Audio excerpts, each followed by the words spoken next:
Hey there, my wedding planning friends, and welcome back to my channel. If this is your first time here, thanks so much for clicking on my video.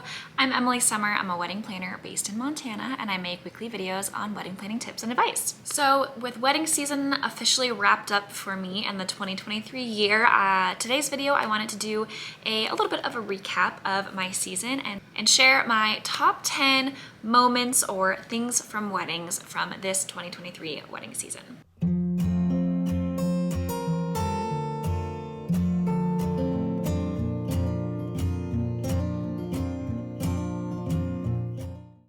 This wedding season went by so fast, and there were so many great clients that I got to work with, so many great weddings. It was actually kind of hard to narrow this down to a top 10.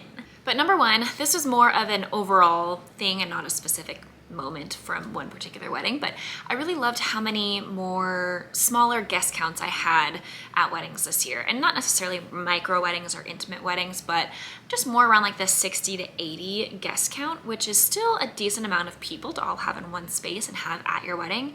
But it's a manageable amount of people that you can still communicate with likely every single person at your wedding and be able to have that like one-on-one conversation or say hello to them, give them a hug without it feeling super overwhelming as it kind of can for those 150 and above guest counts. So I really loved how many of the just smaller guest count in general I saw this year. Similarly, number two is smaller bridal parties. It's always fun to have a big bridal party every once in a while, especially when you've got great energy. A lot of times they are the ones to kick off the dance floor and the last ones standing. But it's nice to see more couples leaning into or maybe steering away from the pressure of having a huge bridal party and feeling like you need to include all of these people in your day and being a little bit pickier on who they bring into kind of the first part of the wedding day, because that's essentially a large part of the bridal party is who you're spending your time with prior to the wedding itself. So who are you spending your time with when your nerves are at the ultimate highest they are, when you're trying to get ready, when you're maybe stressed and running behind a little bit, and being a little bit pickier about who you're bringing into your space and having smaller bridal parties. So I really liked seeing a little bit more of that this year as well. Number three was ground florals. I had several weddings this summer that did ground florals in place of an arch or some kind of hanging floral or large kind of fixated standing floral arrangements when it comes to the ceremony site. This is something I've seen on inspiration boards and seen elsewhere, but haven't had any of my clients do that too much until this year, and I really loved the final product. Number four was having a wedding at a private ranch. I kind of steer away from doing weddings at either Airbnbs or private properties, as it can be really difficult to execute these weddings. And a lot of times, especially if I'm just hired as a day of coordinator, there's a lot of extra tasks and duties that have to be achieved on the day of that weren't really planned for or spoken about, and it's kind of hard to know what those are before the wedding itself, and that's, you know, no fault of their own. It just kind of happens. There's a lot that goes into having a wedding at a private property or at an Airbnb that isn't used to hosting these types of events. So I don't really take on too many of them. I'm very picky about those ones that I do take on, and I had one this summer that was at the bride's family's property, and it was a gorgeous property. I had said yes before I ever even saw the space, and I was so grateful when I got to go do my walk through out there. Perfect place for a wedding. It was just so picturesque, having the mountains right there. Partway through the ceremony and reception, cows were literally walking right by, and it was just kind of the cherry on top for this perfect Montana wedding and Montana setting. They also did a champagne tower, which I'm a huge proponent of now. The photos and the video from that turned out so great. And I now also think that every couple should have a disco ball at their wedding. Number five was a unique way that one of my couples did all of their bridal party portraits. They were a couple that opted out of a bridal party as well, but still had close friends and family that they wanted to kind of honor as honorary bridal parties that they took photos with. They also had a very small intimate wedding too, so there wasn't a huge amount of people in attendance of their wedding. So their photos ended up being, they got a lot of pictures with almost every single person at their wedding. And the way that they kind of staged each portrait with their guests was really unique. And rather than kind of doing just your typical bridal portraits or family portraits or bridal party portraits where you're just standing in a line and kind of swapping people out and just standing there and getting a formal portrait taken, they got really creative and used different spaces around the house and the venue to get really unique photos that you really don't see that often.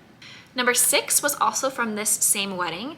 They used wedding photos of their guests, so their guests, the couple's wedding pictures for their name cards, as pretty much every guest at their wedding was married or was a couple or was with somebody that they could use a picture from. So it was most likely a wedding photo if they were married, or it was a picture of them together if they were not married, or a picture of that guest with the couple if they were not married or in a relationship, and that photo was what they used as kind of an escort card or a name card at their place setting, which again, just such a special touch you can do when you do have a smaller guest count, and really ties in those personal details and makes the wedding day so much more special and personalized. Number 7 was a cowhide used as a seating chart at one of my earlier weddings this year. I'm not sure if the picture will be able to do it justice because it's kind of hard to see the letters, but in person it was such a cool seating chart, something that I haven't really seen. They had an actual cowhide that had all of the guest name and their table assignments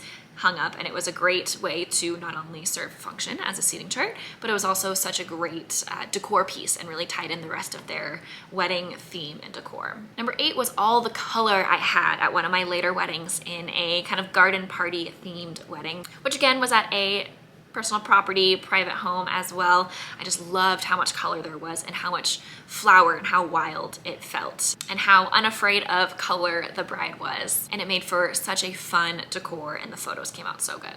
Number 9 was an ice cream truck at one of my weddings. They had a full-on ice cream truck that pulled up and was parked during dessert time. They had a table set up with ice cream sundae toppings, and it was a really fun, interactive way to have dessert at their wedding. It's something that you don't see all that often. And number 10, one of my couples had their dog with them all day long, and that's something that I have seen on occasion, is having couples have their dog on the site if that is something that is allowed by your venue, and I think it's so fun to have them incorporated. Sometimes it goes well than others as far as having someone that can kind of wrangle the dog or make sure the dog is behaving themselves, and this one was just so easy and well behaved.